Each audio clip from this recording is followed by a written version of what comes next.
Welcome back to the channel. Don't forget to like, share, and subscribe my channel. Today we are explore how to create a progress tracker UI using custom shapes in Photoshop. First, I open Photoshop and create a horizontal canvas. Then I draw a long, rounded rectangle as the progress bar base. Now I overlay smaller filled shapes to show progress.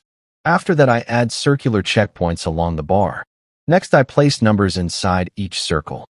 Now I highlight the active step with a bright color. Then I reduce opacity on inactive steps. After that, I add small labels below each checkpoint. Now progress feels clear.